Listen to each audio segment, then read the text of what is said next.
Dear students, मैं Mahesh Shrivastava lecturer Shri Uma Vidya Mandir higher secondary school Hatpipliya online education system में आज class 9 English medium social science का जो पॉलिटिकल साइंस का पार्ट है उसके लेसन फर्स्ट का 4th पार्ट लेकर के उपस्थित हूँ।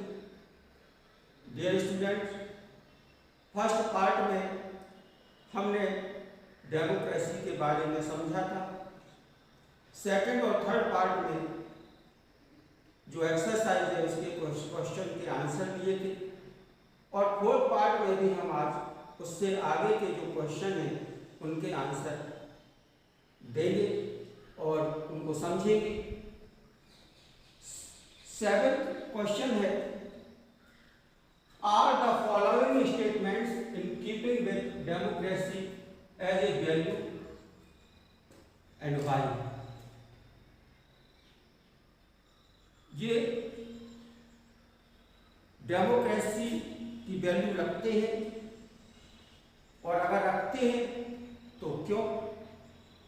ये जो स्टेटमेंट है नीचे दिए है ABC में, ये डेमोक्रेसी के अनुरूप है या नहीं है, अगर है तो क्यों और नहीं है तो क्यों, इनका हमें आंसर देना है। Father to daughter, I do not want to hear your opinion about your marriage।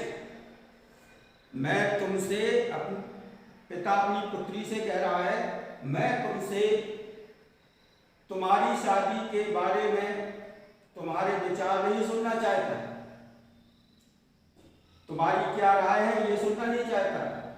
In our family children marry where the parents tell them to. हमारे परिवार में तो बच्चे वही शादी करते हैं जहां पर माता पिता या पेरेंट्स चाहते हैं।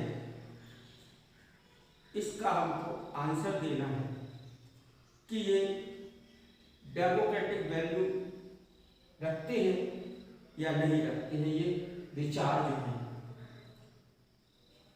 इट इज अनडेमोक्रेटिक,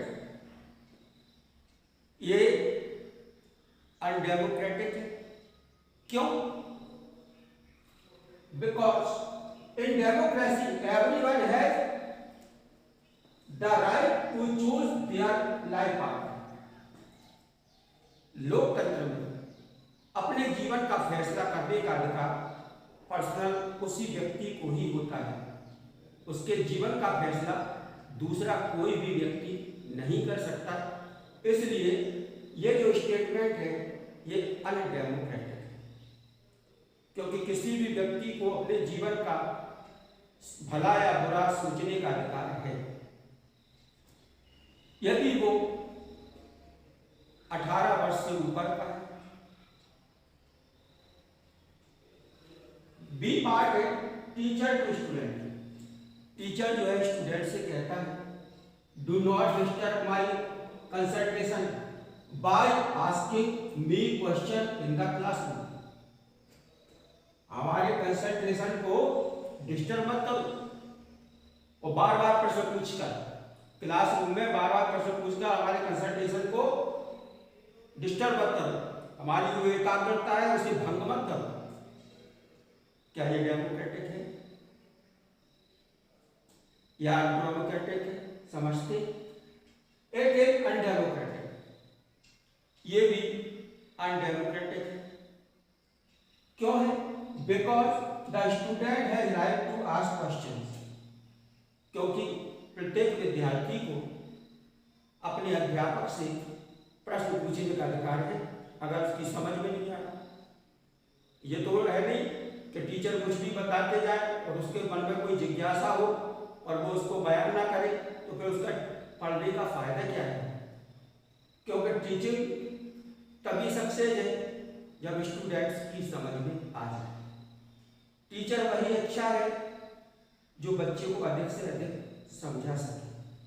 और आज की क्वेश्चन जो है वो वैसे भी एक गुड हॉबी मानी जाती है कि बार बार प्रश्न करना चाहिए, कि अगर हर चीज़ के बारे में जानकारी रखना चाहिए, और जानकारी तभी प्राप्त होगी जब हम प्रश्न पूछना जारी रखेंगे।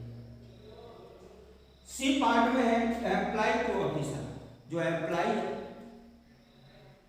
कर्मचारी है, वो अपने अधिकारी से कहता है our working hours must be reduced according to law.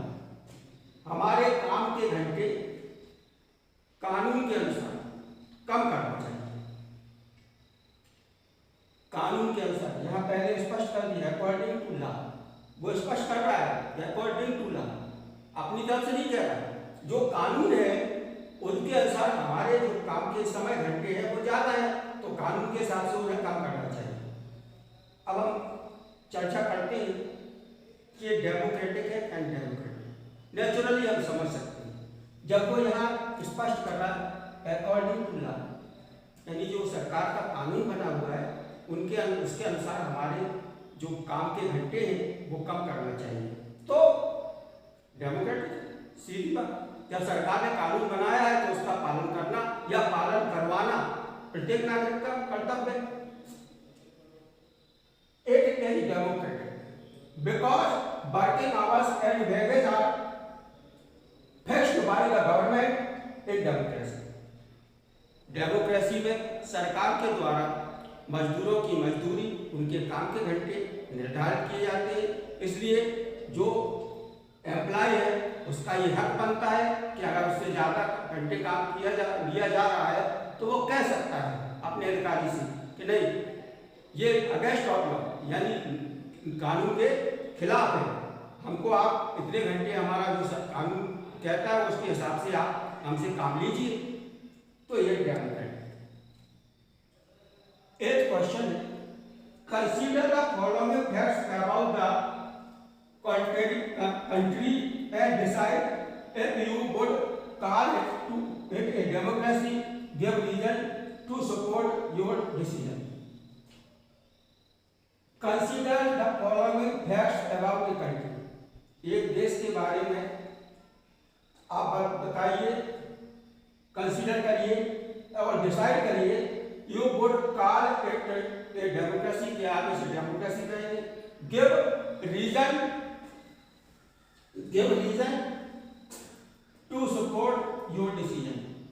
अपने समर्थन में, यानी अपनी बात के समर्थन में आप रीजन भी बताइए कि आप क्यों सपोर्ट कर रहे हैं। तो देखिए,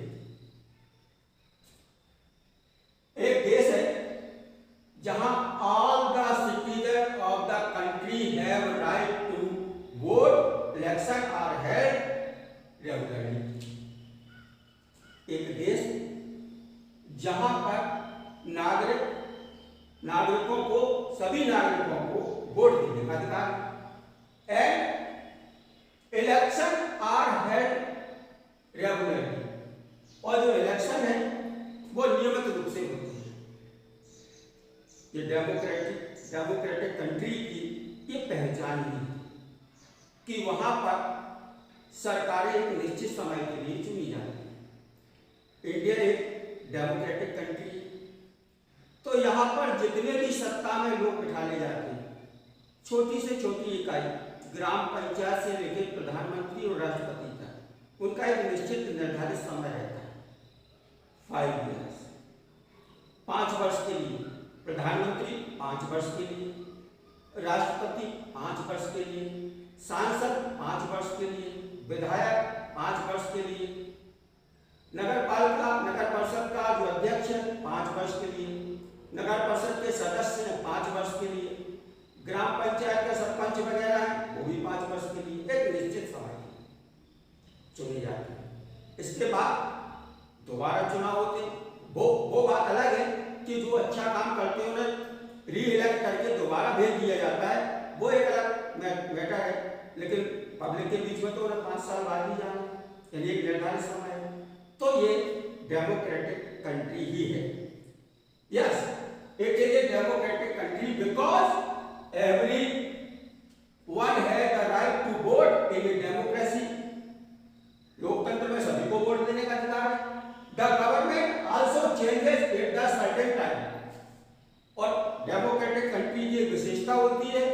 कि वहां पर एक निश्चित समय बाद सरकारें चेंज होती है। अब सरकार चेंज का आप तात्पर्य ये मत लगाइए कि कोई प्रधानमंत्री 10 साल रह गया, कोई 15 साल रह गया, इससे कोई मतलब नहीं। आपके बीच में तो वो आए, 5 वर्ष उन्होंने शासन किया, वो आपके बीच में आए, आपने रीइलेक्ट करके भेज दिया कि नहीं दोबारा आप बन जाओ। तो लेकिन वो आए तो also changes a certain time, यानी एक निश्चित समय बाद परिवर्तन किया जाता है। वो मतलब हमारे पास ऑप्शन है, हम परिवर्तन करें या ना करें, ये हमारे ऊपर है। लेकिन वो पब्लिक के बीच में तो जाते हैं। अब पब्लिक उनको बार बार रीइलेक्ट करके भेज दे तो उन्होंने अच्छा काम किया हो, इसलिए पब्लिक ने भेज दिया। तो ये democratic country. The country took loan from international agencies. One of the condition for giving loan that government would reduce its expenses on education and health. The country took loan from international agency. ये वो देश है, एक देश है कोई जो international agency, अंतरराष्ट्रीय एजेंसी से लोन लेता है। One of the condition for giving loan, जो लोन देने की कंडीशन है, शर्त है, that government would reduce its expenses on education and health.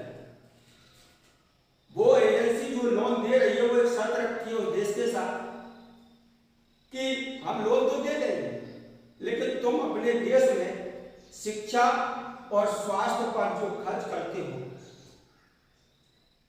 उसमें आप कमी लाना पड़ेगी, यानी उसको आप कम करिए, वो खर्च आप ज्यादा नहीं करिए, ना एजुकेशन पर खर्च करिए ना हेल्थ पर खर्च कीजिए।